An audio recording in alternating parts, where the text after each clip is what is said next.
भोपाल के तुषार शर्मा केस में पुलिस ने आरोपी पति समर्थ सिंह को हिरासत में ले लिया है। अब उसे जबलपुर से भोपाल लाया जा रहा है। हाईकोर्ट से अग्रिम जमानत नहीं मिलने पर समर्थ ने जबलपुर के जिला कोर्ट में सरेंडर करने की कोशिश की, लेकिन जज ने गलत प्रक्रिया का हवाला देकर सरेंडर स्वीकार नहीं किया। इसके बाद भोपाल पुलिस ने उसे अपनी गिरफ्त में ले लिया। इससे पहले हाईकोर्ट ने तुषार के दोबारा पोस्टमार्टम की मंजूरी दे दी। दिल्ली एम्स के डॉक्टर्स की टीम भोपाल जाकर पोस्टमार्टम करेगी। मध्य प्रदेश सरकार ने इस मामले में सीबीआई जांच की सिफारिश भी की। सुप्रीम कोर्ट ने सरकारी नौकरियों में अमीर परिवारों के छात्रों के आरक्षण लेने पर चिंता जताई है।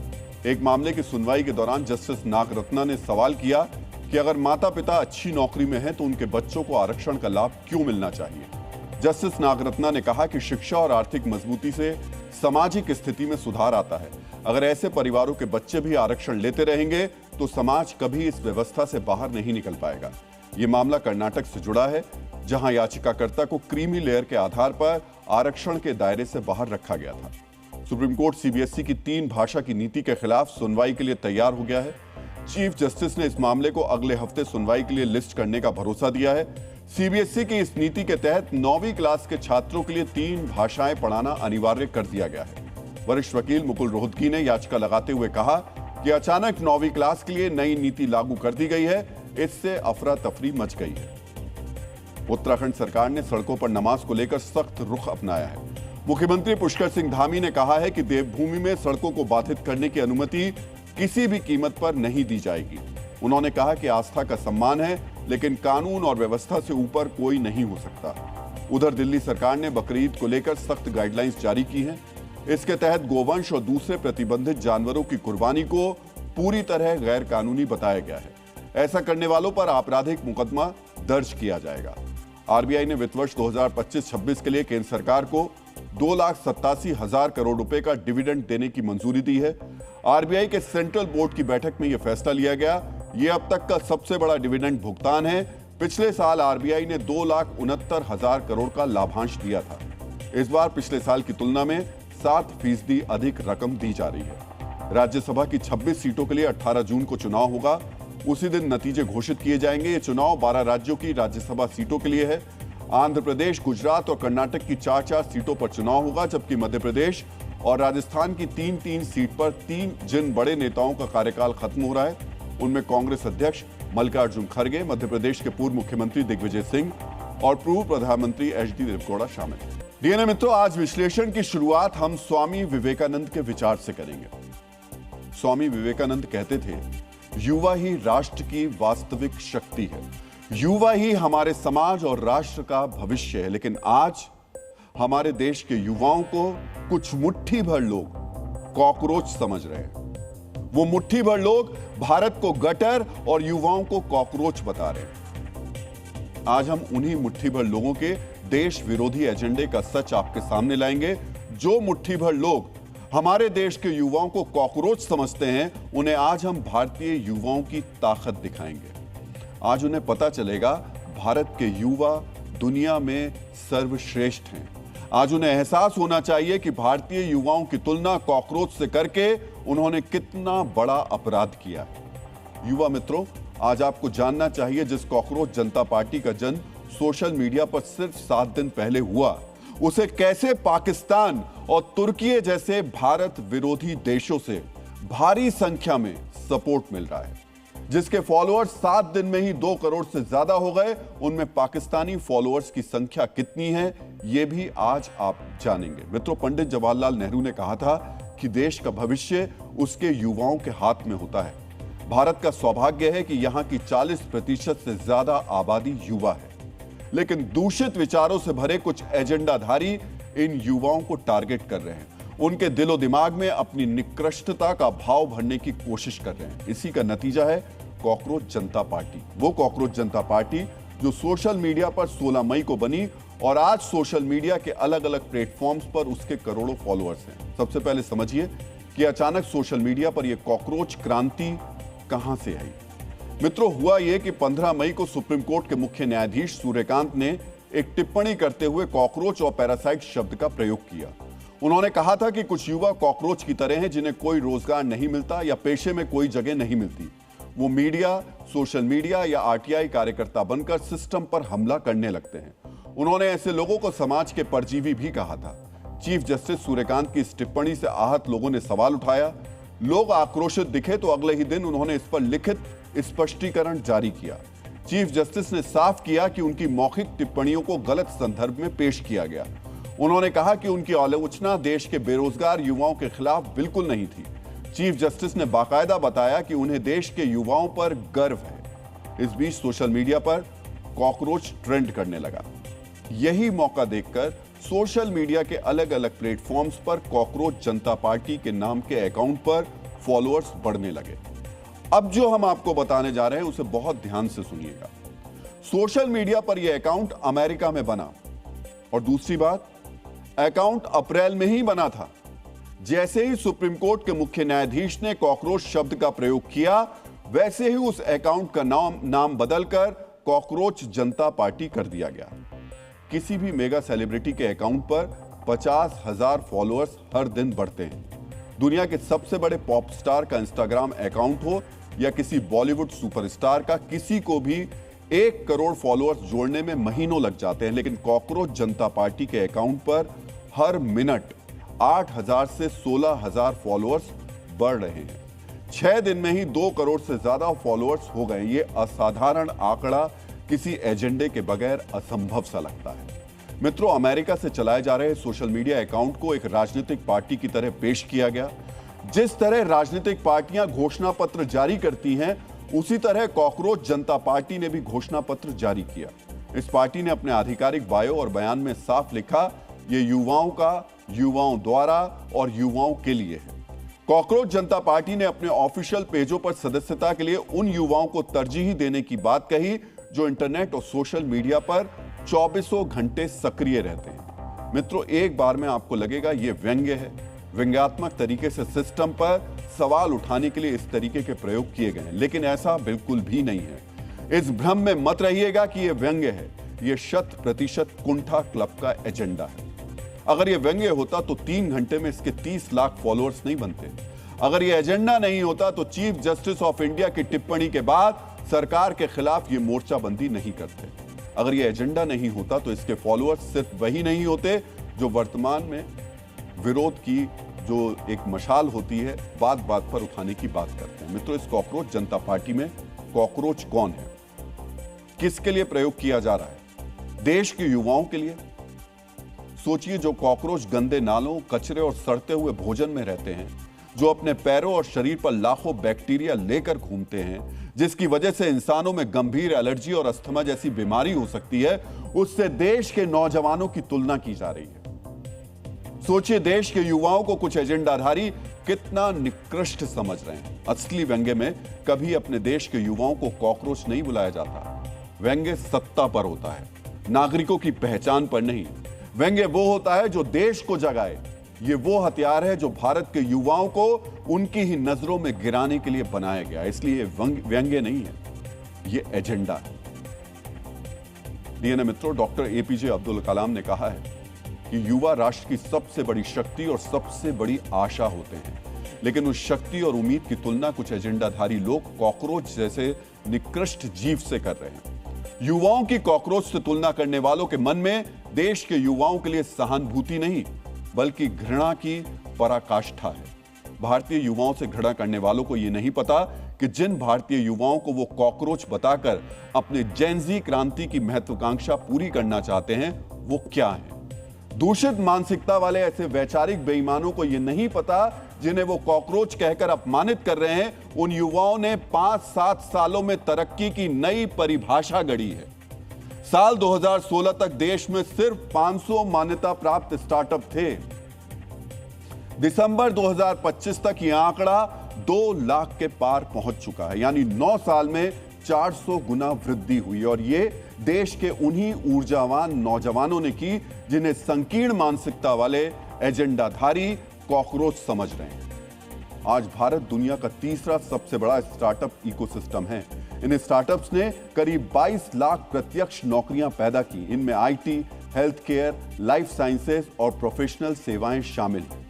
2021 में भारत में सिर्फ 51 यूनिकॉर्न थे और दिसंबर 2025 के अंत तक ये संख्या 125 हो गई है। इन यूनिकॉर्न्स ने मिलकर 11 लाख करोड़ रुपए जुटाए हैं और ये सब उन्हीं युवाओं की बदौलत है, उन्हीं युवाओं की बदौलत जिन्हें छोटी सोच वाले कॉकरोच कहकर संबोधित कर रहे हैं, जिन्हें भारत देश नहीं गटर लगता है। डीएनए मित्रों, देश के युवा कॉकरोच नहीं है, दुनिया में सर्वश्रेष्ठ हैं। हम उन्हें दुनिया के सबसे बेहतर युवा मानते हैं और ऐसा सिर्फ हम ही नहीं मानते हैं, पूरी दुनिया भी भारतीय युवाओं की श्रेष्ठता के आगे नतमस्तक है। फोर्ब्स 2000 की सूची में 28 ऐसे भारतीय हैं जो दुनिया की बड़ी बड़ी कंपनियों का नेतृत्व कर रहे हैं। सूर्य मिधा और आदर्श हीरेमठ भारतीय मूल के अमेरिकी उद्यमी हैं जो वर्तमान में दुनिया के सबसे कम उम्र के सेल्फ मेड अरबपति बन चुके हैं। मेटा के सीईओ मार्क जकरबर्ग का रिकॉर्ड भी उन्होंने तोड़ दिया है। क्या एजेंडाधारी सूर्या मिघा और आदर्श हीरेमठ जैसे भारतीय युवाओं को कॉकरोच समझते हैं? अपूर्व श्रीवास्तव ने भारत में स्कूली शिक्षा पूरी करने के बाद दुनिया के प्रतिष्ठित संस्थान मैसाचुसेट्स इंस्टीट्यूट ऑफ टेक्नोलॉजी से कंप्यूटर साइंस की पढ़ाई की। इसके बाद उन्होंने अमेरिका में न्यूयॉर्क आधारित एक एआई स्टार्टअप की स्थापना की, जिसकी वैल्यूएशन अब $1 बिलियन से ज्यादा हो चुकी है। हिमांशु गुप्ता ने भारत के सबसे प्रतिष्ठित संस्थानों में से एक आईआईटी खड़गपुर से इंजीनियरिंग की पढ़ाई पूरी की। इसके बाद उन्होंने अमेरिका की सिलिकॉन वैली में जाकर क्लाइमेट एआई नाम के एक बेहद क्रांतिकारी स्टार्टअप की सह स्थापना की। उन्होंने वैश्विक स्तर पर फोर्ब्स और इकोनॉमिक टाइम्स की 40 अंडर 40 सूची में स्थान उनको मिल चुका है। क्या इन्हें कुछ एजेंडाधारी लोग कॉकरोच समझते हैं? हम इन्हें सर्वश्रेष्ठ मानते हैं। अभिनव कुमार बिहार के लखीसराय के रहने वाले हैं। उन्होंने यहीं पर पढ़ाई लिखाई की। इसके बाद जर्मनी में एक बेहद सफल ब्लॉकचेन डिजिटल वॉलेट कंपनी की स्थापना की और आज उनकी कंपनी की पहुंच दुनिया के 55 से ज्यादा देशों तक पहुंच चुकी है। यह सब उन्होंने इसलिए मुमकिन किया क्योंकि उन्होंने दूसरों को कॉकरोच कहकर अपमानित करने के बजाय अपनी श्रेष्ठता पर फोकस किया। सोचिए, ये हमारे देश के युवा हैं जो दुनिया को दिशा दिखा रहे हैं और उन्हें कुछ विकृत मानसिकता वाले एजेंडाधारी लोग कॉकरोच कहकर संबोधित कर रहे हैं। भारत के सर्वश्रेष्ठ युवाओं को तुच्छ समझने वाला कोई एक अकेला शख्स नहीं है, बल्कि पूरा एक गैंग है। इसमें कोई अमेरिका में बैठा है, कोई जर्मनी में, कोई ऑस्ट्रेलिया में, तो कोई भारत में बैठा है। ये सब वैचारिक रूप से एक दूसरे से जुड़े हैं। मित्रों, ये लोग विदेश में बैठकर यहां के युवाओं की तुलना कॉकरोच से कर रहे हैं। विदेशी चश्मे से देखकर ये साबित करने में जुटे हैं कि भारत में बेरोजगारों के साथ अन्याय हो रहा है। उन्हें हम बताना चाहते हैं कि हां, भारत में बेरोजगारी है, लेकिन जिस जर्मनी में बैठकर कोई भारतीय युवाओं को ज्ञान दे रहा है, वहां भी स्थिति बहुत अच्छी नहीं है। जर्मनी में बेरोजगारी पिछले 12 वर्षों में सबसे अधिक स्तर पर पहुंच चुकी है। मई 2025 में फरवरी 2026 के बीच हर महीने औसतन 16,000 लोग जर्मनी में बेरोजगार हो रहे हैं। 8.5 करोड़ से भी कम आबादी वाले जर्मनी में 30 लाख से ज्यादा लोग बेरोजगार हैं। हालात ऐसे हैं कि वहां युवाओं की कमी के कारण देश चलाने के लिए भारत से लोगों को बुलाना पड़ रहा है और वहीं से बैठकर कुंठा क्लब के सदस्य उस भारत के युवाओं को ज्ञान दे रहे हैं जो दुनिया का सबसे युवा देश है। और सुनिए, कॉकरोच जनता पार्टी का रचनाकार जिस अमेरिका में बैठा है, वहां पिछले 1 साल में अमेरिकी मूल के निवासियों में बेरोजगारी का ग्राफ तेजी से बढ़ा है। ट्रंप सरकार ने अकेले मार्च में ही 18,000 और 1 साल के भीतर 3.5 लाख से अधिक सरकारी पद समाप्त कर दिए। एविएशन और टेक इंडस्ट्री में अचानक हो रही बड़ी छटनियों ने हजारों लोगों को रातों रात बेरोजगार कर दिया। गैलेप के हालिया सर्वे के अनुसार 55% अमेरिकी मानते हैं वो हर दिन गरीब होते जा रहे हैं। ये पिछले 25 सालों में आर्थिक चिंता का सबसे खराब आंकड़ा है अमेरिका का। अमेरिका के 40% हाई स्कूल स्टूडेंट लगातार उदासी और गहरी निराशा में जी रहे हैं। जिस अमेरिका में बैठकर कॉकरोच पार्टी का फाउंडर भारत को ज्ञान दे रहा है, वहां हर 4 में से 1 युवा क्लिनिकली डिप्रेस्ड है। भारत हर साल करीब 8.5 लाख ग्रेजुएट इंजीनियर तैयार करता है, जबकि अमेरिका में यह संख्या सिर्फ 1.4 लाख, 1.5 लाख के आसपास है। स्टेम सेक्टर की बात करें तो भारत से हर साल करीब 25.5 लाख छात्र निकलते हैं, जबकि अमेरिका में यह आंकड़ा सिर्फ 8.25 लाख के करीब है। सोचिए, उस अमेरिका और जर्मनी में बैठकर एक भारतीय भारत में बेरोजगारी पर ज्ञान दे रहा है। वो भारत के नौजवानों को कॉकरोच कह रहे हैं। भारत में जेनजी क्रांति की आग सुलगाने की कोशिश कर रहे हैं। युवाओं को सड़क पर उतरने के लिए उनकी भावनाएं भड़का रहे हैं। मित्रों, जो युवा भारत में पढ़े लिखे हैं, जिन्हें यहां की व्यवस्था ने इस काबिल बनाया वो विदेश जा सकें, वहां पढ़ सकें और काम कर सकें, आज वही लोग विदेश में बैठकर भारत को कॉकरोचों का देश साबित करने में जुटे हुए हैं। मित्रों, जर्मनी कॉकरोचों की जन्मभूमि बताई जाती है। कॉकरोच की संख्या दुनिया भर में 2 खरब से ज्यादा है। इसकी 4600 से ज्यादा प्रजातियां हैं, लेकिन इनमें जर्मन कॉकरोच सबसे ज्यादा फैले हुए हैं। और इसी जर्मनी में बैठकर कुछ लोगों का दिमाग भी कॉकरोच जैसा हो गया है। वो भारतीय युवा की तुलना कॉकरोच से कर रहे हैं। सोचिए मित्रों, ऐसा नहीं कि भारत में सब कुछ अच्छा ही है या भारत किसी स्वर्ण काल में जी रहा है, ऐसा बिल्कुल भी नहीं है। यहां भी कमियां हैं। दुनिया की सबसे बड़ी आबादी होने के कारण हमारे यहां गरीबी भी है, करप्शन भी है। हर सरकार में कुछ ना कुछ दिक्कतें रही हैं। आजादी के बाद से पिछले 75 साल से हम इन कमियों को दूर करने का प्रयास कर रहे हैं। आजादी के बाद से जो जो सरकारें हुई, उन्होंने अपनी अपनी कोशिशें की हैं। इसमें हर सियासी दल के नेताओं का योगदान है, हर पार्टी के नेताओं का योगदान है। हर पार्टी ने कोशिश की कि देश बेहतरी की तरफ बढ़े। इसमें जाति, धर्म, क्षेत्र, युवा, बुजुर्ग और महिलाएं सभी का योगदान रहा है। सबने अपने अपने स्तर पर देश के भीतर रहकर योगदान दिया है। विदेश में बैठकर भारतीय युवाओं का अपमान करके ज्ञान नहीं दिया है। अगर विदेश में बैठे कुछ लोगों को लगता है कि भारत में सब ठीक नहीं है, यहाँ के युवाओं के साथ अन्याय हो रहा है और भारतीय युवाओं को सड़क पर उतरकर क्रांति करनी चाहिए, या जो लोग बांग्लादेश और नेपाल की तरह कुछ सपने देख रहे हैं, उनसे हम कहना चाहते हैं कि यहाँ के युवाओं को आपकी सलाह की आवश्यकता नहीं है।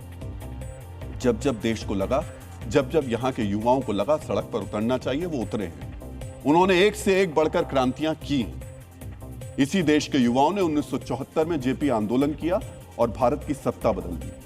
तब तो उन लोगों का जन्म भी नहीं हुआ था जो आज युवाओं को कॉकरोच कहकर अपमानित कर रहे हैं। इसी देश में 1990 में मंडल आंदोलन हुआ। तब विदेश में बैठे किसी व्यक्ति ने भारतीय युवाओं को क्रांति करने की सलाह नहीं दी थी। युवाओं को खुद एहसास हुआ, पक्ष विपक्ष दोनों के युवा सड़क पर उतर गए। करीब 15 साल पहले अन्ना आंदोलन हुआ। देश के युवाओं को लगा कि परिवर्तन चाहिए, इसलिए वो खुद सड़क पर उतर गए। अन्ना आंदोलन में देश के युवा इसलिए नहीं आए थे कि विदेश में बैठे किसी एजेंडाधारी ने उन्हें कॉकरोच या चूहा कहकर उकसाया था। अभी कुछ दिन पहले नीट पेपर लीक का मामला हुआ। बिना किसी उकसावे के देश के युवा अपने भविष्य और भविष्य व्यवस्था की पारदर्शिता के लिए सड़क पर उतरे और एनटीए को दोबारा परीक्षा करवाने का आदेश जारी करना पड़ा। इसलिए अगर देश के बाहर बैठकर कुछ लोग ये सोच रहे हैं कि वो अपमानजनक शब्दों का इस्तेमाल करके देश के युवाओं को उकसाएंगे और वो क्रांति करने के लिए सड़क पर उतर जाएंगे, तो ऐसा नहीं है। मित्रों, हम फिर से कह रहे हैं, जो लोग कॉकरोच जनता पार्टी टाइप क्रांति कर रहे हैं या करवाने की कोशिश कर रहे हैं, वो सिर्फ और सिर्फ अपना एजेंडा साध रहे हैं, वो धूर्तता कर रहे हैं। अगर ऐसा नहीं है तो खुद जर्मनी और अमेरिका में से यहां क्यों नहीं आ जाते? इस देश ने उनके लिए क्या नहीं किया? पढ़ाया, लिखाया, अवसर दिए, और जब कुछ करने के लायक हुए तो विदेश चले गए। अगर इतनी ही चिंता है देश की तो आइए, रखिए बात लोगों की। लेकिन नहीं, बात नहीं रखेंगे। आगे बढ़ते हैं और आपको कुछ और आंकड़े बताते हैं। इन्हें करना क्या है? जब जब जरूरत पड़ी देश को, तब तब देश की मीडिया ने भी। अब एक चीज और आज आपसे बात कर लेनी चाहिए। ये लोग बड़ी ही चालाकी से मीडिया को भी घेरते रहते हैं और बताते रहते हैं, देखिए मीडिया तो आंखों पर पट्टी बांध के बैठी हुई है, मीडिया को सवाल पूछना चाहिए। भारत की मीडिया सवाल ही नहीं पूछती है। लेकिन जब जब जरूरत पड़ी, भारत की मीडिया ने सवाल उठाए हैं, जोर शोर से उठाए हैं और सरकार से जवाब मांगा भी है। लेकिन आपने अपनी आंखों पर एजेंडा और स्वार्थ का चश्मा लगा रखा है, इसलिए आपको यह दिखाई नहीं देगा। चश्मा उतारिए, देखिए और सुनिए।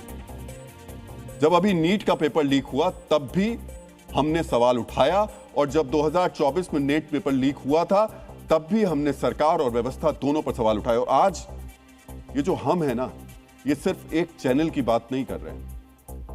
इस हम का मतलब देश में बैठे तमाम मीडिया संस्थान हैं, तमाम चैनल्स हैं, तमाम अखबार हैं। बताइए कौन से चैनल और अखबार ने नीट की खबर को नहीं दिखाया? सरकार से सवाल नहीं पूछे। आपको याद होगा जब नोएडा के गड्ढे में गिरकर युवराज मेहता की मौत हुई थी, तब सभी मीडिया चैनल्स ने इस मुद्दे को उठाया था, सरकार से सवाल पूछे थे और उसके बाद कार्रवाई भी हुई थी। अभी ट्विशा की मौत का मामला चल रहा है। आज ही खबर आई कि केस सीबीआई को सौंप दिया गया। ऐसा इसलिए हुआ क्योंकि न्यूज चैनल्स लगातार इस मुद्दे को उठा रहे हैं। और सुनिए, आपको शायद याद ना हो, लेकिन रेलवे सेफ्टी पर भी मीडिया ने ही एक बार नहीं कई बार सवाल उठाए, रेल मंत्री से जवाब मांगे। पिछले महीने प्राइवेट स्कूल्स की मनमानी पर सवाल हमने उठाए और उसके बाद कई राज्यों में कार्रवाई हुई। क्या यह आम लोगों से जुड़ा मुद्दा नहीं था? बिल्कुल था। हाँ, हम वो खबर नहीं दिखाते जो आप चाहते हैं या जो आपके एजेंडे में फिट बैठती है। इसीलिए आपको भारतीय मीडिया में सिर्फ कमियां ही कमियां दिखाई देती हैं और फिर आप पैसा कमाने के लिए भारतीय युवाओं को मोहरा बनाते हैं, उनकी तुलना निकृष्ट जीवों से करते हैं और उन्हीं युवाओं के जरिए अपनी कुंठा पूरी करना चाहते हैं। डीएनए मित्रों, हम फिर से कह रहे हैं कि सरकार का विरोध करने का अधिकार हर किसी को है। किसी पार्टी विशेष का विरोध करने का अधिकार भी हर नागरिक को है, होना भी चाहिए। यही लोकतंत्र की खूबसूरती है। लेकिन किसी सरकार के विरोध में अपना एजेंडा आगे बढ़ाने के लिए देश के युवाओं की तुलना किसी निकृष्ट जीव से करना तुच्छ मानसिकता को दर्शाता है और अंतर्राष्ट्रीय स्तर पर फैला ये तथाकथित कुंठा क्लब कॉकरोच जनता पार्टी के नाम पर यही करने में जुटा हुआ है। डीएनए मित्रों, जो लोग विदेशों में बैठकर भारतीय युवाओं को कॉकरोच कहकर अपमानित कर रहे हैं, उनमें और नॉर्वे के सपेरे संपादकों, जहरीले पत्रकारों में ज्यादा फर्क नहीं है। फर्क सिर्फ इतना है कि नॉर्वे वाले विदेशी होकर भारत पर नस्लीय टिप्पणी कर रहे हैं, जबकि अमेरिका और जर्मनी में बैठे एजेंडाधारी लोग देश के सर्वश्रेष्ठ युवाओं को कॉकरोच कहकर अपमानित कर रहे हैं। दोनों का उद्देश्य एक ही है, भारत और भारतीयों को नीचा दिखाकर पैसा कमाना। ये जो तथाकथित कॉकरोच जनता पार्टी बनाई गई है और जो लोग उसका वैचारिक समर्थन कर रहे हैं, वही लोग नॉर्वे के जहरीले पत्रकारों को यह मौका देते हैं कि वो भारतीयों पर नस्ल भेदी टिप्पणी करने का दुस्साहस कर सके। हालांकि जब नॉर्वे के सपेरे संपादक का सच से सामना हुआ तो वो गायब हो गया। नस्ल भेदी मानसिकता वाले उस नॉर्वे के संपादक ने बहाना बनाकर जी न्यूज से बातचीत करने से इनकार कर दिया। ये बहाना ही बनाएगा, क्योंकि जिसके मन में चोर होता है वो ऐसे ही भागता है। मित्रों, ये जो तथाकथित कॉकरोच जनता पार्टी बनी है, उसे खुलकर विदेशी समर्थन भी मिल रहा है। अमेरिका और ब्रिटेन के अखबारों में इस पर खबरें छप रही हैं। जानते हैं, उन देशों के कुछ अखबार वही लिख रहे हैं जो कुंठा क्लब के मन में है। कुछ अमेरिकी अखबार इसे जेनजी आंदोलन के तौर पर पेश कर रहे हैं। इसके पीछे भारतीय युवाओं की गहरी निराशा और गुस्से को कारण बताया जा रहा है। हेडलाइंस पर जरा गौर कीजिएगा। कुछ अखबार तो यह भी रेखांकित कर रहे हैं कि इस तथाकथित कॉकरोच जनता पार्टी ने इंस्टाग्राम पर बीजेपी को पीछे छोड़ दिया है। लेकिन उन्हें शायद ये नहीं पता कि बीजेपी सांसद और सिंगर मनोज तिवारी के भी 25 मिलियन से ज्यादा फॉलोअर्स हैं। वहीं पूर्व सांसद दिनेश लाल यादव निरहुआ के भी 20 मिलियन फॉलोअर्स हैं। तो क्या इससे वो बीजेपी से बड़े हो गए?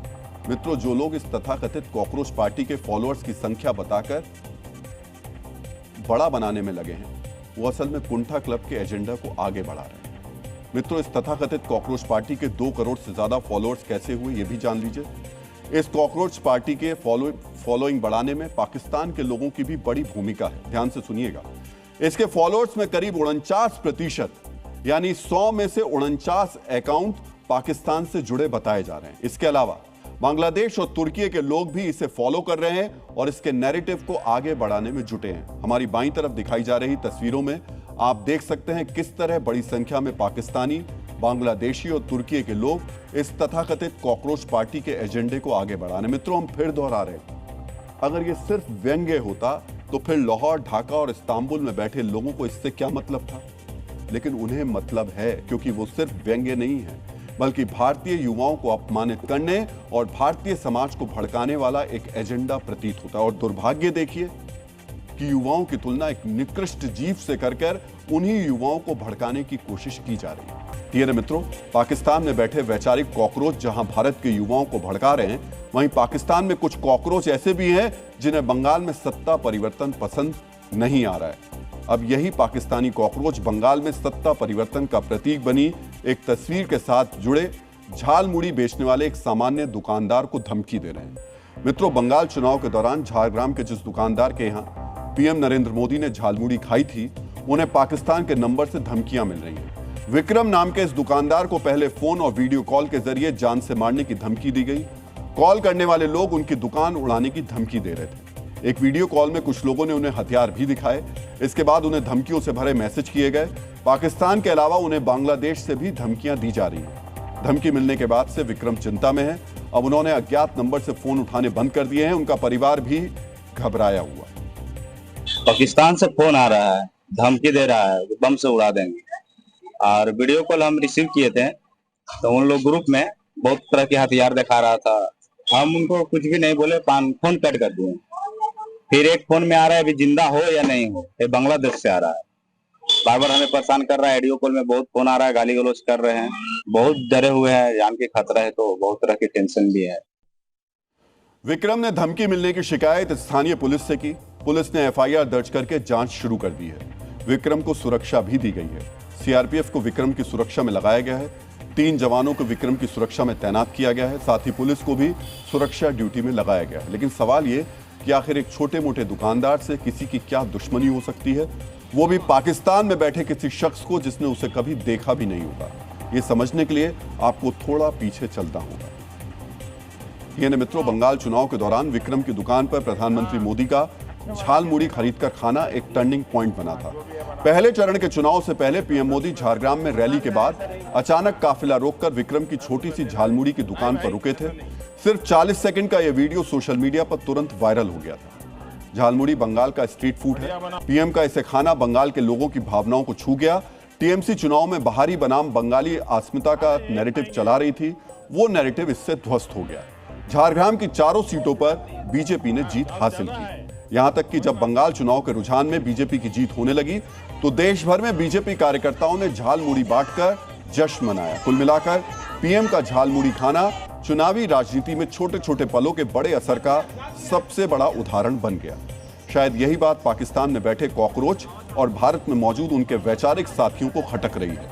वो बीजेपी की जीत, शुभेंदु अधिकारी की जीत को पचा नहीं पा रहे हैं। मित्रों, ऐसा नहीं हो सकता कि पाकिस्तान में बैठकर धमकी देने वाले कॉकरोच को विक्रम का नंबर ना पता हो। उसे जरूर यहां मौजूद किसी व्यक्ति ने विक्रम के बारे में बताया होगा, उसे विक्रम का नंबर दिया होगा। उसे खुद विक्रम को धमकी देने से डर लगता होगा, क्योंकि बंगाल में अब बुलडोजर एक्शन शुरू हो गया है। ऐसे में किसी पाकिस्तानी से धमकी दिलाना उसे सबसे आसान रास्ता लगा होगा। पुलिस को भारत में मौजूद उस शख्स की तलाश भी करनी चाहिए। मित्रों, एक शायर का कलाम है, रुकना ठहरना नहीं मेरी फितरत में, मंजिल को ही पालूंगा लगातार चलते चलते।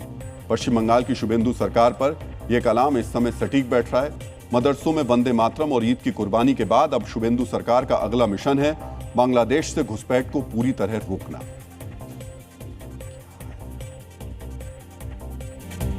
ये अवैध घुसपैठिए सालों की नहीं बल्कि दशकों पुरानी समस्या है। राज्य के कई बॉर्डर बांग्लादेश से लगते हैं। सरहदों से घुसपैठिए देश में घुसते आए हैं। घुसपैठ रोकने के लिए शुभेंदु सरकार ने पूरे बॉर्डर की फेंसिंग यानी तारबंदी की पर मोहर लगा दी है। आज हम आपको पश्चिम बंगाल के एक ऐसे ही बॉर्डर पर लेकर चलते हैं जहां घुसपैठियों को रोकने वाली ढाल यानी तारबंदी करने की प्रक्रिया शुरू हो चुकी है।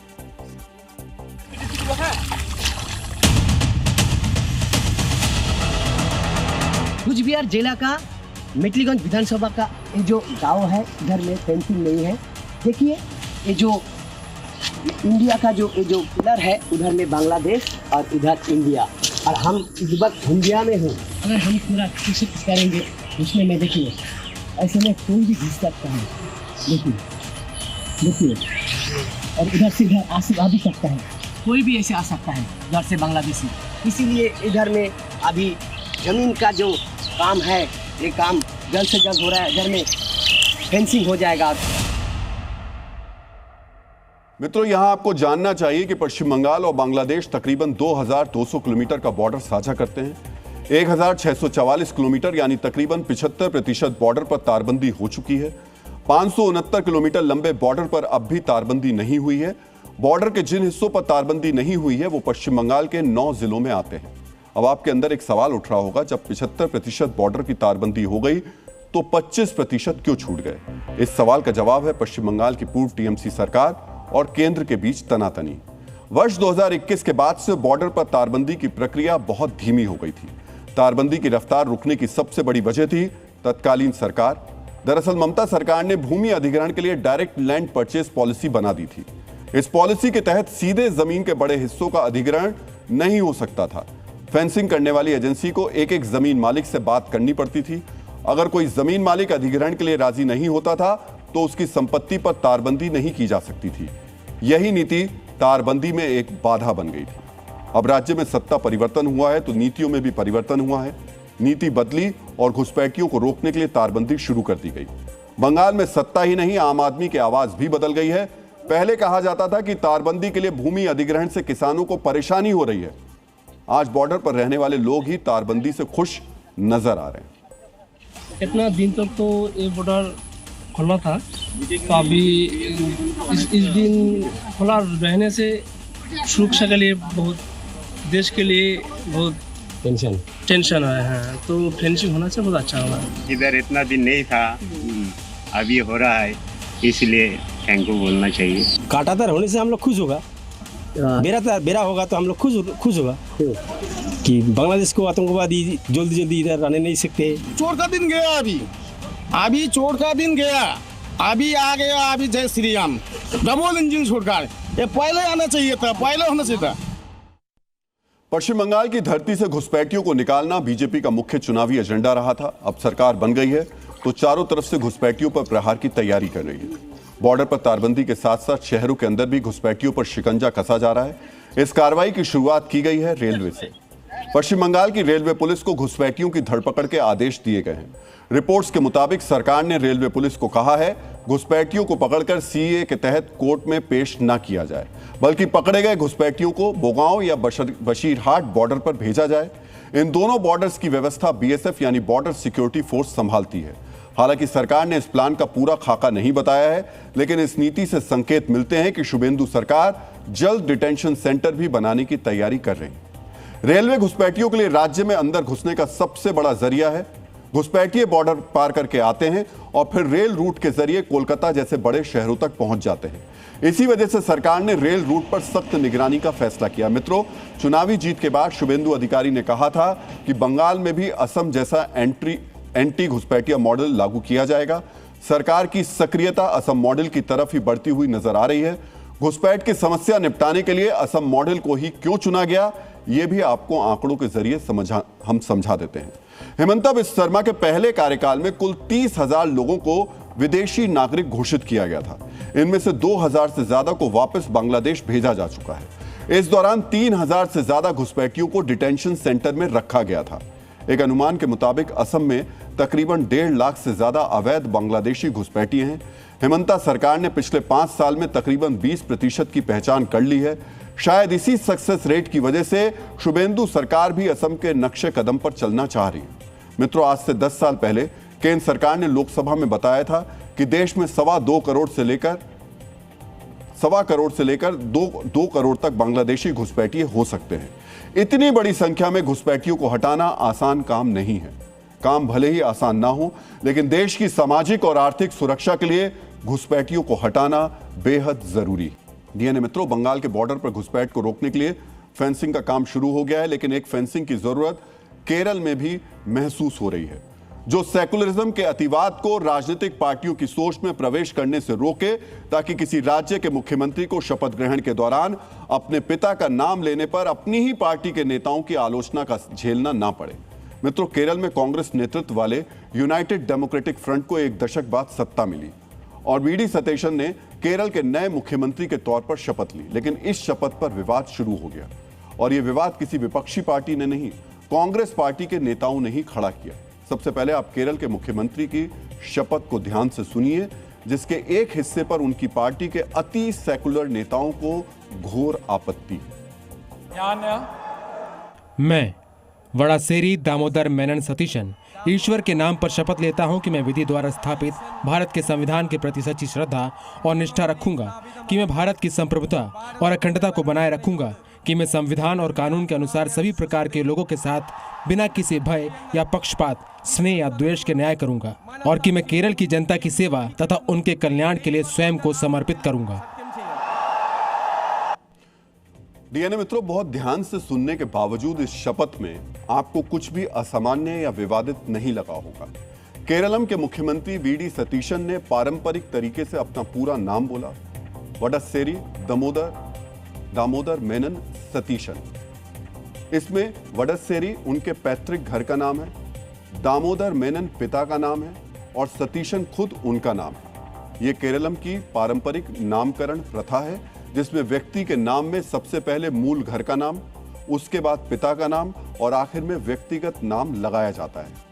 केरलम में इसी तरह पूरा नाम बनता है और कागजों में केरलम के सीएम का यही नाम लिखा है जो उन्होंने अपनी शपथ में लिया। यह शपथ ग्रहण समारोह कांग्रेस के वरिष्ठ नेता राहुल गांधी और प्रियंका गांधी की मौजूदगी में हुआ। कांग्रेस समर्थकों और कार्यकर्ताओं में भी इस दौरान काफी जोश दिखाई दिया।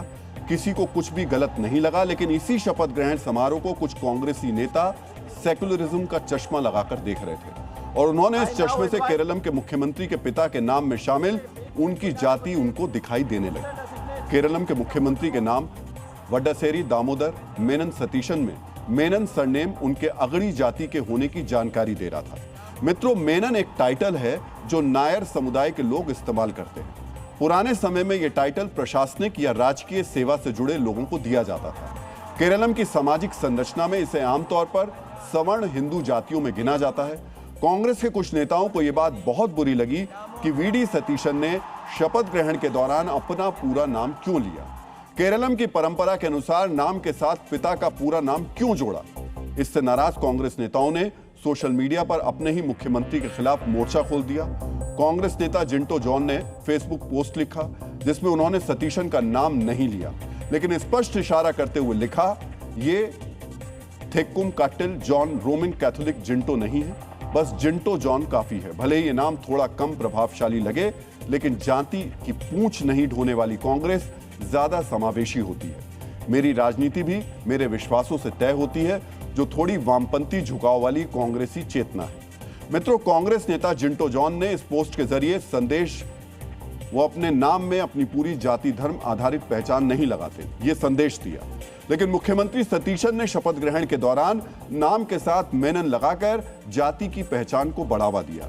यानी जिंटो जॉन का मानना है केरल के मुख्यमंत्री को शपथ ग्रहण के दौरान अपनी जाति छिपाकर रखनी चाहिए थी। पिता के नाम में शामिल जाति बताकर उन्होंने कांग्रेस की छवि को नुकसान पहुंचा दिया। मित्रों, केरलम कांग्रेस के प्रवक्ता अनूप बीआर तो एक कदम और आगे निकल गए।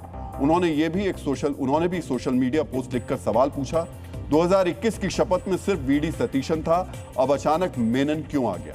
कांग्रेस प्रवक्ता ने याद दिलाया, 2021 में सतीशन ने विधायक के तौर पर शपथ ली थी तो नाम का उच्चारण वीडी सतीशन किया था, लेकिन सीएम पद की शपथ लेते हुए मेनन शब्द भी जोड़ दिया।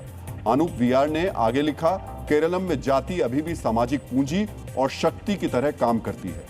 इस पोस्ट में कांग्रेस प्रवक्ता ने अपने ही मुख्यमंत्री को डॉक्टर बीआर आंबेडकर की किताबें और ज्यादा पढ़ने की सलाह दी है। सोचिए आप मित्रों, केरलम कांग्रेस के नेताओं की इन प्रतिक्रियाओं से लग रहा है जैसे वीडी सतीशन ने अपना पूरा नाम लेकर कोई बहुत बड़ा गुनाह कर दिया, केरलम के सामाजिक ताने बाने को पूरी तरह बिगाड़ दिया और पिता के नाम में शामिल टाइटल बताकर कांग्रेस की सेकुलर छवि को चूर चूर कर दिया। मित्रों, केरलम में कांग्रेस के साथ गठबंधन में इंडियन यूनियन मुस्लिम लीग भी शामिल है, जो इस गठबंधन की दूसरी सबसे बड़ी पार्टी है।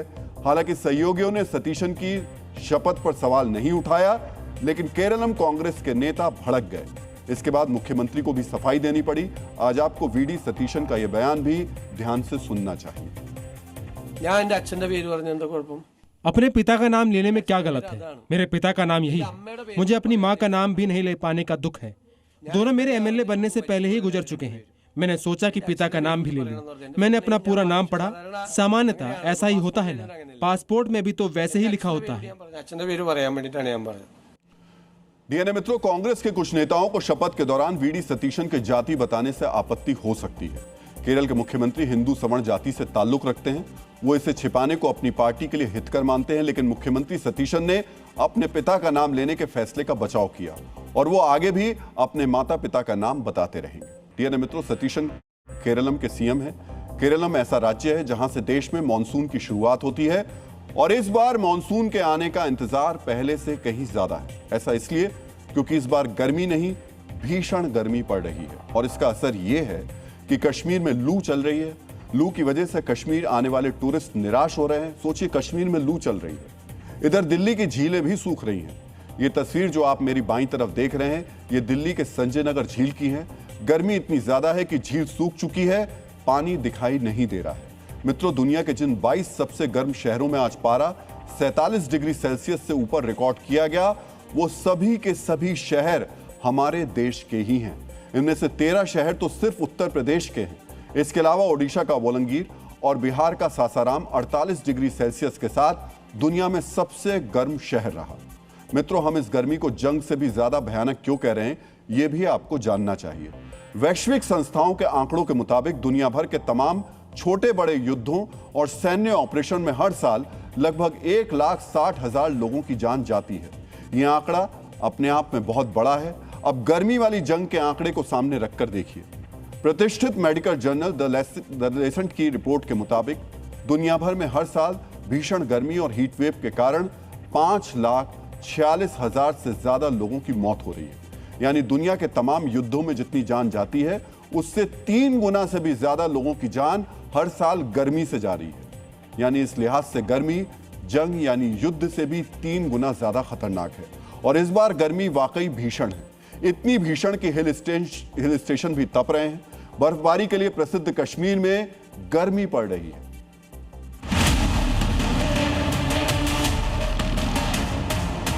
कश्मीर में एक बार फिर से झुलसती गर्मी देखने को मिल रही है। लोग परेशान हैं इस गर्मी से। पिछले कुछ महीनों से अगर हम देखें तो जो यहाँ पर एक्सपेक्टेड करते थे, खासकर टूरिस्ट के मौसम कैसा होगा, उससे विपरीत उनको मिल रहा है। इस बार तो काफ़ी ज़्यादा इनफैक्ट गर्मी लग रहा है। और हम लोग एक्चुअली आए आज और काफ़ी सारा वुलेंस भी लेके आए थे, बट अभी लग रहा है कि पूरा कश्मीर के ट्रिप पे कुछ भी आई डोंट थिंक वुलेंस की ज़रूरत पड़ेगी। मौसम में तो काफ़ी जो सोचा था वो है नहीं, काफ़ी गर्मी है। ग्लोबल वार्मिंग की वजह से हो तो रहा है, बहुत ज़्यादा इम्पैक्ट हो रहा है। हम पहाड़ों में भी इतना ज़्यादा गर्मी हो रहा है उसकी वजह से। हमारे देश के हिल स्टेशन भी इस समय रिकॉर्ड तोड़ गर्मी से तप रहे हैं। पहाड़ों के इस तरह उबलने का मुख्य कारण सर्दियों में बर्फबारी की भारी कमी है। इस मई के महीने में शिमला का तापमान 33 डिग्री सेल्सियस तक पहुंच गया है, जो सामान्य से 5 डिग्री ज्यादा है। मसूरी और नैनीताल में तापमान 30 डिग्री सेल्सियस दर्ज किया गया, जो सामान्य से 7 डिग्री तक ज्यादा है। श्रीनगर और सोलन का भी हाल ऐसा ही है। यहां तक कि यमुनोत्री धाम में रिकॉर्ड 24 डिग्री तापमान दर्ज हुआ। सोचिए, यमुनोत्री में। डीएनए मित्रों, आगे गर्मी और बढ़ने वाली है। सवाल है, ये गर्मी इतनी भयानक क्यों होती जा रही है? आखिर कौन से ऐसे कारक हैं जो इस मुसीबत को बढ़ा रहे हैं? इसका एक प्रमुख कारण है सुपर अल नीनो। 1950 के बाद से सिर्फ 5 बार सुपर अल नीनो आया है और इस साल इसके आने की 33% आशंका है। इसका परिणाम यह होगा कि मानसून में सामान्य से 8% की कमी आ सकती है। देश के 60% किसान सीधे संकट में आ सकते हैं, क्योंकि वो सिंचाई के लिए वर्षा पर ही निर्भर है। गर्मी का ये संकट सिर्फ हमारे स्वास्थ्य का ही नहीं, बल्कि ये हमारी अर्थव्यवस्था की भी कमर तोड़ रहा है। अधिक गर्मी के कारण भारत को हर साल लगभग 13.5 लाख करोड़ रुपए का नुकसान हो रहा है। तापमान में प्रत्येक 1 डिग्री की वृद्धि होने पर मजदूरों की दैनिक मजदूरी 16% तक गिर जाती है। कृषि क्षेत्र में हर 1 डिग्री तापमान बढ़ने पर गेहूं की उपज 7% कम हो जाती है। आशंका है कि 2030 तक गर्मी के कारण भारत में 34 मिलियन नौकरियां खत्म हो सकती हैं। सोचिए, गर्मी की वजह से। मित्रों, इसके साथ ही ग्राउंड लेवल ओजोन का प्रदूषण उत्तर भारत के गंगा के मैदानों में तेजी से बढ़ रहा है। आमतौर पर ओजोन को हम पृथ्वी के रक्षक के रूप में जानते हैं। इसे स्ट्रेटोस्फेरिक ओजोन कहते हैं, जो पृथ्वी से बहुत ऊपर वायुमंडल में स्थित है। यह सूर्य के हानिकारक अल्ट्रावायलेट किरणों को रोककर हमारी रक्षा करती है। लेकिन इस समय उत्तर भारत में जो ओजोन बढ़ रही है, वो रक्षा करने वाली नहीं है, बल्कि फेफड़ों को नुकसान पहुंचाने वाली जहरीली ओजोन है। केंद्रीय प्रदूषण नियंत्रण बोर्ड के आंकड़ों के अनुसार दिल्ली, एनसीआर, उत्तर प्रदेश और बिहार के कई शहरों में गर्मियों के दौरान इस ओजोन का स्तर सुरक्षित राष्ट्रीय सीमा से लगातार ऊपर रिकॉर्ड किया जा रहा है। यह सीधे तौर पर एक विनाशकारी प्रदूषक है, जो हमारी सांसों में धीमा जहर घोल रहा है। इसके अलावा मित्रों, ग्लोबल वार्मिंग का असर भी देश पर साफ दिखाई दे रहा है। मौसम विभाग के आंकड़ों के अनुसार 1901 से लेकर अब तक भारत का औसत वार्षिक तापमान 0.7 डिग्री सेल्सियस बढ़ चुका है। मित्रों, देखने में यह आंकड़ा बहुत छोटा लग सकता है, लेकिन पर्यावरण विज्ञान की भाषा में यह एक बहुत बड़ा संकट है। यानी मित्रों, हमारा अगला विश्लेषण देश में सोने के बदले कर्ज लेने के बढ़ते चलन पर है। जो सोना घर में समृद्धि, शुभता और स्थायी संपत्ति का सबसे बड़ा प्रतीक माना जाता है, वो अब इमरजेंसी का बैंक बैलेंस भी बनता जा रहा है। ऐसा हम क्यों कह रहे हैं, इसके लिए आपको एक आंकड़ा देखना चाहिए। CRIF हाई मार्क की एक रिपोर्ट के मुताबिक वित्त वर्ष 2025-26 में गोल्ड लोन का आंकड़ा बढ़कर 19 लाख करोड़ रुपए पर पहुंच गया है। इसका यह मतलब है कि बैंक और नॉन बैंकिंग फाइनेंस कंपनियों ने मिलकर 19 लाख करोड़ रुपए गोल्ड लोन के रूप में बांटे हैं। यह पिछले साल की तुलना में 50% की बढ़ोतरी है, यानी एक साल पहले 13 लाख करोड़ रुपए से भी कम गोल्ड लोन दिया गया था। इस तरह यह देश की सबसे तेजी से बढ़ने वाली रिटेल लोन कैटेगरी बन गया है। मित्रों, 19 लाख करोड़ रुपए कोई छोटी मोटी रकम नहीं है। यह भारत के कुल बजट का लगभग 36% है। वहीं रक्षा बजट का लगभग 2.5 गुना है, यानी इतनी बड़ी रकम लोगों ने गोल्ड लोन के रूप में ली हुई है। मित्रों, भारत में पिछले वित्तीय वर्ष के दौरान रिटेल लोन का कुल आंकड़ा बढ़कर 170 लाख करोड़ हो गया है। इसमें कुल बढ़ोतरी 17% की दर्ज की गई है, लेकिन गोल्ड लोन में 50% की बढ़ोतरी हुई है। मित्रों, आमतौर पर भारतीय वर्तमान को सुरक्षित तरीके से जीते हुए अपनी और आने वाली पीढ़ियों के लिए संयमित और सादा जीवन व्यतीत करते हैं। वो कर्ज आवश्यकता पड़ने पर ही लेते हैं। आचार्य चाणक्य ने कहा था, ऋण लेकर ना चुकाने वाला या संतान के सिर पर ऋण का बोझ छोड़ने वाला पिता शत्रु के समान होता है। यही वजह है कि कर्ज को लेकर एक आम भारतीय में झिझक होती है। गोल्ड लोन की बात करें तो कुछ वर्ष पहले तक इसे घोर आपात स्थिति या मजबूरी से जोड़ा जाता था। लोग घर में रखा सोना गिरवी रखने से परहेज करते थे। पुराने समय में अगर किसी परिवार को सोना गिरवी रखना पड़ता था तो समाज उसे आर्थिक रूप से पूरी तरह टूट चुका मान लेता था। इसे परिवार की प्रतिष्ठा के नुकसान से जोड़कर देखा जाता था। यही वजह है कि जो लोग गोल्ड लोन लेते भी थे वो इस बात को समाज से छिपाते थे। इसे आखिरी विकल्प के रूप में समझा जाता था। लेकिन गोल्ड लोन लेने की यह स्थिति पिछले कुछ वर्षों के दौरान पूरी तरह बदल गई है। लोग भले ही अब भी ये बात किसी को नहीं बताते कि उन्होंने सोना गिरवी रखा है, लेकिन छोटी छोटी जरूरतों को लेकर भी लोग गोल्ड लोन लेने लगे हैं। अब वो गोल्ड लोन लेने से पहले आपात स्थिति नहीं देखते हैं।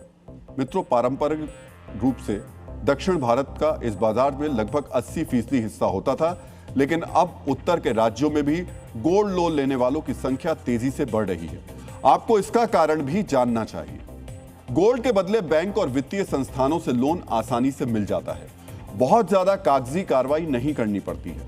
पहले लोग बैंक के बजाय स्थानीय साहूकारों या महाजनों के पास जाते थे। उनकी ब्याज दर बहुत ज्यादा होती थी। एक बार सोना गिरवी रखने के बाद लोग ब्याज के जाल में इस तरह फंस जाते थे कि सोने को वापस छुड़ा पाना बेहद मुश्किल हो जाता था। लेकिन बैंक या वित्तीय संस्थानों का ब्याज दर साहूकारों या महाजनों की तुलना में कम होने के कारण पहले जैसी स्थिति नहीं रही है। यहां तक कि पर्सनल लोन की तुलना में भी गोल्ड लोन की ब्याज दर कम होती है। मित्रों, पर्सनल लोन के विपरीत गोल्ड लोन के लिए बहुत मजबूत सिबिल यानी स्कोर ये जो होता है इसका, वो इनकम प्रूफ की जो जरूरत होती है वो भी नहीं चाहिए होती है। इसका कारण यह है कि गोल्ड लोन पूरी तरह सुरक्षित लोन है। इससे असंगठित क्षेत्र में काम करने वाले लोगों को भी आसानी से लोन मिल जाता है। इस उछाल का एक बड़ा कारण सोने की कीमतों में लगातार इजाफा होना भी है। सोने के दाम में जोरदार बढ़ोतरी से लोगों को उन्हीं गहनों के बदले ज्यादा कर्ज मिल रहा है। मित्रों, आमतौर पर सोने की कुल कीमत के 75% तक लोन मिलता है। यानी पहले 1 लाख की कीमत वाले जिस सोने पर लगभग 75,000 तक का गोल्ड लोन मिलता था, अब वही सोना 1.5 लाख का होने के कारण लोगों को 1,10,000 से ज्यादा लोन मिल जाएगा। गोल्ड लोन के सेक्टर में सख्त नियमों ने भी ग्राहकों का भरोसा जीता है। लोन चुकाने के बाद बैंक या वित्तीय संस्थानों को एक तय समय के भीतर ग्राहक का सोना सुरक्षित लौटाना होता है। ऐसा न करने पर भारी जुर्माने का प्रावधान है। इससे भी आम लोगों का भरोसा बढ़ा है। वैसे यहां आपको एक और आंकड़ा जानना चाहिए। अगर भारत में मौजूद कुल सोने की कीमत से इसकी तुलना करें तो गोल्ड लोन बहुत कम है। भारतीय परिवारों के पास मौजूद सोने की कुल कीमत 450 लाख करोड़ है, यानी कुल कीमत के 5% से भी कम लोन लिया गया है। अंत में हम आपसे आचार्य चाणक्य का एक और कथन दोहराना चाहेंगे। उन्होंने कहा था, ऋण, शत्रु और रोग, इन तीनों को कभी छोटा नहीं समझना चाहिए। इन्हें जड़ से समाप्त कर देना चाहिए। आपको भी इसी रास्ते पर चलना चाहिए। डीएनए में अब आज का संदेश। एक भटका हुआ माइंड केवल शोर पैदा करता है, लेकिन एक जागरूक और देश प्रेमी माइंड मिसाइल की तरह सटीक होता है जो राष्ट्र की दिशा बदल सकता है। याद रखिए, भीड़ अफवाहों से चलती है, लेकिन इतिहास उन युवाओं द्वारा लिखा जाता है जिनका माइंड लक्ष्य, अनुशासन और राष्ट्र प्रेम से जुड़ा हो। डीएनए में अब आपको जय हिंद कहने का समय आ गया है। जय हिंद। डीएनए में कल आपसे फिर मुलाकात होगी। तब तक के लिए अपना ख्याल रखिए, सुरक्षित रहिए, मुस्कुराते रहिए और याद रखिए ये देश सबका है, ये देश हर जाति हर धर्म का है। मित्रों, हम सबका डीएनए एक है। धन्यवाद।